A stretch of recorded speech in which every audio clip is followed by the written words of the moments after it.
Nesse novo ano, vamos continuar o estudo da cronologia bíblica. Esse é o primeiro vídeo desse ano de 2026 e tem como tema o calendário do dilúvio, então virá o fim. Nós já analisamos em vários vídeos anteriores aqui no canal da cronologia bíblica no YouTube e também temos no Instagram sobre esse tema do calendário do dilúvio, mostrando como ele está relacionado, as datas estão relacionadas a acontecimentos que levarão ao fim. E esse então virá o fim é o que nós vamos ver, porque esse calendário aponta para o fim. Vimos que no último cumprimento do ano passado, de acordo com o calendário do dilúvio, o primeiro dia do 10º mês foi 27 de dezembro.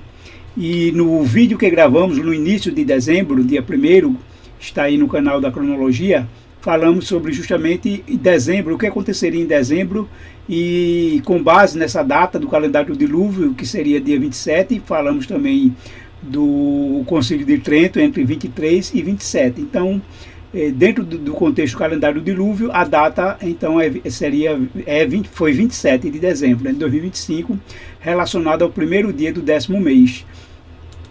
E nessa postagem nós falamos, e mostramos lá que o calendário do dilúvio teve algumas datas interessantes e que essas datas vieram com alguns cumprimentos ao longo do ano. A primeira data foi 8 de maio, que correspondia aí ao dia 10, quando Noé entrou na arca. Foi no dia 10, porque o dilúvio começou no dia 17, 7 dias depois. A próxima data, vimos, foi o dia 17 do 7º mês, correspondendo ao dia 12 de outubro. E também teve eventos relacionados tanto à data do dia 10, que foi 8 de maio, foi a eleição do Papa, e dia 12 também a questão de Trump, Israel e a guerra que está havendo lá no Oriente Médio. E como a última data do ano passado, tivemos aí o dia 27 de dezembro, apontando para o primeiro dia do 10º mês, e que está no texto bíblico de Gênesis 8:5, quando as águas continuaram a baixar até o 10º mês, e no primeiro dia do 10º mês aparecer o topo dos montes. Então começou a surgir a ponta dos montes, começou a surgir, digamos assim, já a expectativa de algo, porque as águas baixando, mas as primeiras coisas é o pico dos montes. E dentro desse contexto envolvendo essa guerra de Israel, Hamas, envolvendo lá o Oriente, nós analisamos sob a ótica do último quadro de 490 anos até 2030. Esse quadro começou em 1540. De 1540 a 2030 são 490 anos.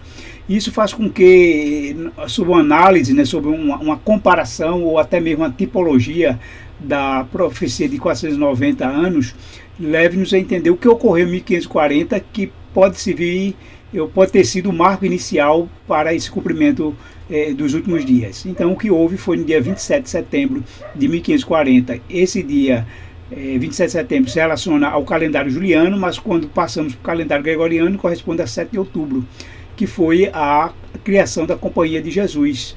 E nós vimos, a gente vai analisar algumas mais para frente, uma postagem sobre a infiltração do jesuíta em todas as religiões hoje no mundo, nas denominações, inclusive a notícia de infiltração de pastores, que pode haver pastores adventistas jesuítas, devido a estar infiltrados até na igreja adventista. Então, nós vamos analisar isso posteriormente.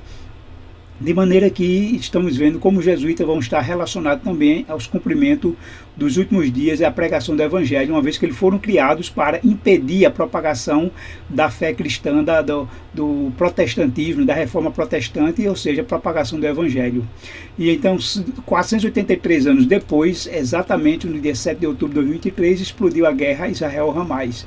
E que nós já analisamos que pode estar relacionado à questão da pregação do Evangelho em todo o mundo, principalmente no Oriente Médio, onde está centrado mais os países muçulmanos, e que eles são contra os cristãos, perseguem, prendem, matam, e então até mesmo um muçulmano que se converte ao cristianismo, ele está passivo à morte.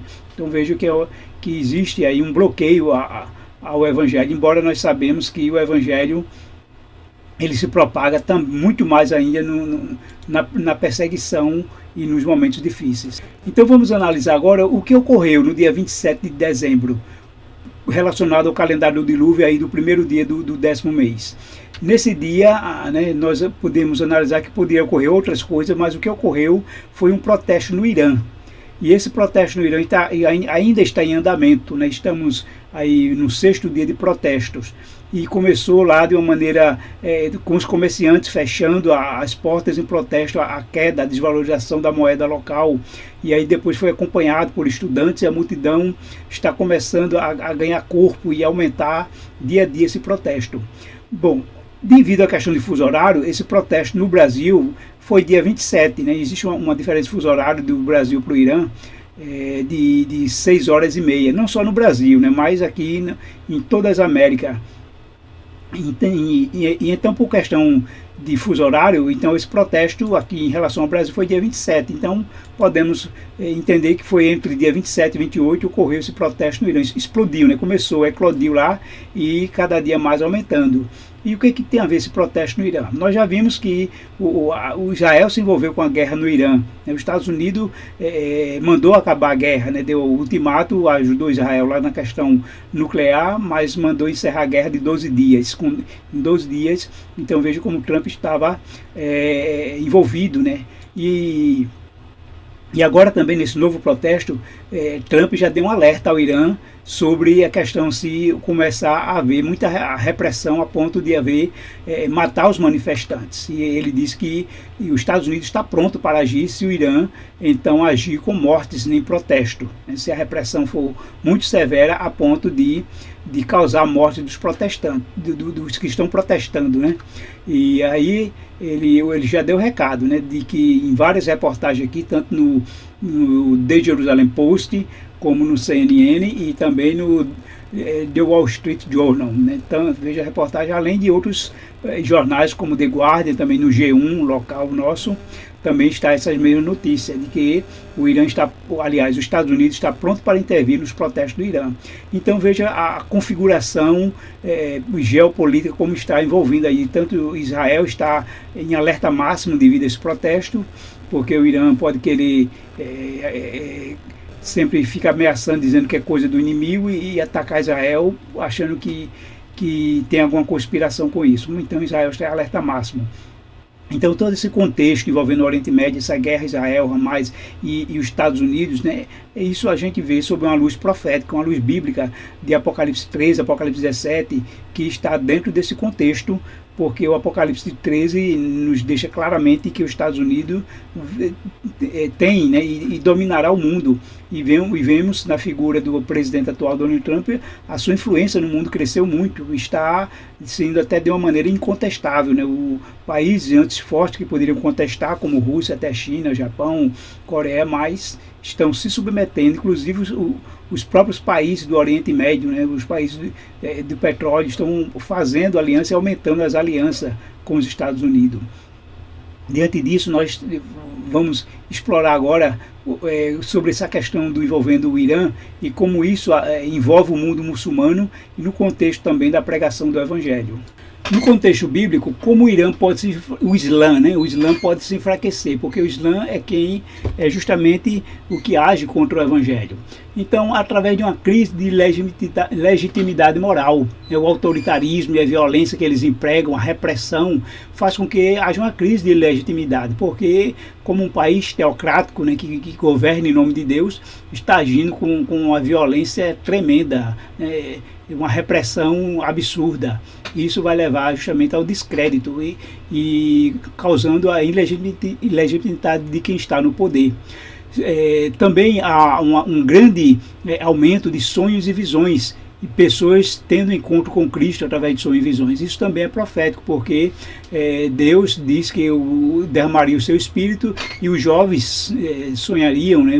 Os velhos teriam visões. E nós estamos vendo isso acontecendo porque aonde não pode o missionário entrar, mas Jesus está aparecendo pessoalmente a muitos muçulmanos. Então há um colapso, né? O enfraquecimento leva a um colapso do Islã, ou seja, um colapso político, onde haverá, né, onde pode haver um colapso do Islã político, não da fé pessoal, mas dessa religião controladora que controla a sua população. Então o Irã é um exemplo-chave porque centraliza ali uma grande repressão, né, do Islã contra a população. E a população, diante desse enfraquecimento, mostra que tem rejeitado o Estado Islâmico. Não necessariamente rejeita a Deus, mas o modelo teocrático que eles usam em nome de Deus. E com isso, esse colapso vai fazer com que as pessoas levem mais a ter, né, a buscar mais a Deus, a procurar entender ou compreender, e isso pode gerar uma aproximação com o cristianismo. E Jesus estabeleceu que o último sinal para a sua volta, para o fim do mundo, é o Evangelho. Este Evangelho do Reino será pregado em todo o mundo para testemunha a todas as nações. Então virá o fim. O fim não vai vir com guerra nuclear, com doenças, epidemias, com crises políticas, econômicas, sociais ou climáticas, mas quando o Evangelho for pregado. Então o mundo inteiro precisa convergir, precisa entender que o Evangelho precisa ser pregado. E o que nós podemos ver é que mesmo em meio à perseguição, o padrão bíblico é que a perseguição leva à expansão do Evangelho. Em vez de diminuir, aumenta. Embora nós estamos vendo que o que está acontecendo na Nigéria, que levou até Trump a intervir lá, o Estado Islâmico, né, ou seja, o lado radical dos muçulmanos, perseguindo os cristãos. É um dos lugares onde mais se persegue cristãos, os muçulmanos perseguem cristãos na Nigéria. Mas ao mesmo tempo é como um paradoxo. Quanto mais eles perseguem, mais é um país do mundo onde mais o número de cristianismo está aumentando. Ou seja, está aumentando em meio à perseguição. Ultimamente também a China aumentou a repressão ao que chama as igrejas clandestinas, ou seja, né, que está fugindo da fiscalização do governo. E essa repressão tem aumentado, do ano passado está aumentando, com o fechamento de igrejas, prisão de pastores. E observe que isso já também nos chama atenção, porque sempre que Deus tem algo a fazer, o diabo procura se antecipar. Assim, antes de haver um grande revivamento, o diabo vai provocar um falso revivamento, com falsos milagres, com falar de línguas, com muita música barulhenta, dizendo que é o Espírito Santo. Então, é algo que já nos deve ficar de alerta. Então, quando estamos vendo essa repressão chinesa, esse aumento da perseguição na Nigéria, é como já uma antecipação do inimigo a pregar a essa expansão do Evangelho, já querendo impedir. E por isso que precisamos entender que a perseguição, mesmo quando ela vem, mas ela vem para ajudar ainda mais a pregação do Evangelho. Quanto mais Jerusalém, os judeus também perseguiram os apóstolos, o Evangelho se espalhou, pois os que foram dispersos iam por toda parte anunciando a palavra de Deus, conforme Atos 8:4. Também, durante a perseguição romana ao cristianismo, e o que aconteceu? O cristianismo dominou o império.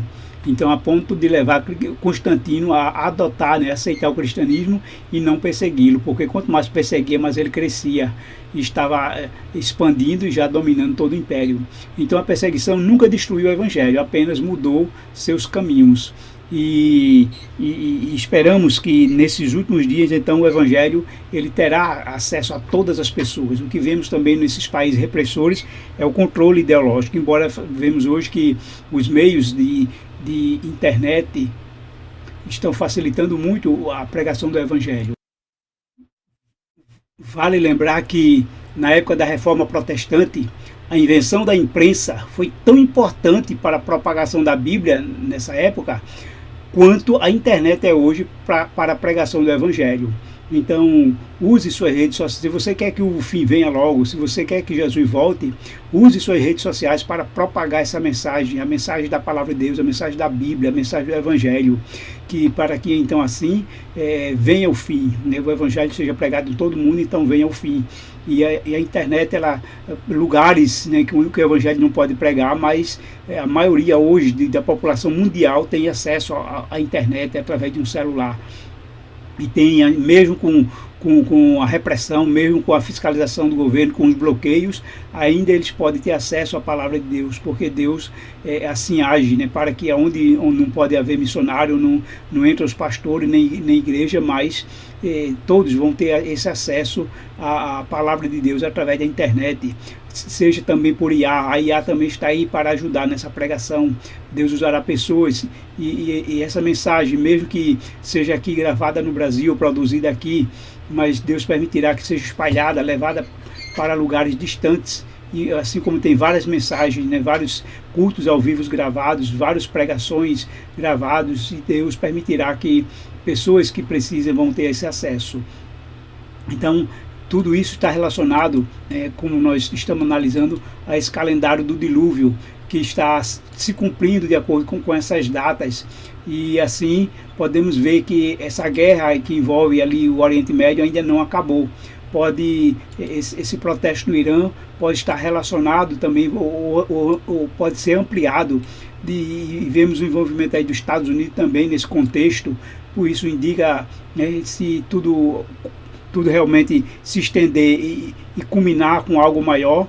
E isso tudo indica esse cumprimento profético das profecias escatológicas de Apocalipse e Daniel, que vai então concluir, né, ou seja, vai culminar, sempre culminando com a pregação do Evangelho, não com coisas ruins, mas exatamente no sentido de que esse Evangelho alcance o mundo inteiro, para então vir o fim. E a próxima data do dilúvio, então, a partir do primeiro dia do 10º mês, 40 dias depois, é o que vai ser a próxima data do dilúvio para a gente analisar. Na contagem inclusiva pode ser entre 4 e 5 de fevereiro, mas na contagem exclusiva pode ser dia 5 ou 6 de fevereiro aí de 2026, é a próxima data do calendário do dilúvio, 40 dias depois, como está lá em Gênesis 8, para que a gente vamos ser a própria análise do estudo do que vai ocorrer nesse período agora, desde que começou aí o protesto dia 27 de dezembro. Então vai se estender nesses 40 dias o que vai acontecer, até que algo possa culminar lá nos dias aí entre 4, 5 ou 6 de fevereiro. Então precisamos acompanhar. Mas lembre-se que não esperamos guerras, não esperamos terremotos, não esperamos um hecatombe nuclear, mas esperamos que tudo vai contribuir para que o Evangelho seja pregado em todo mundo, então virá o fim.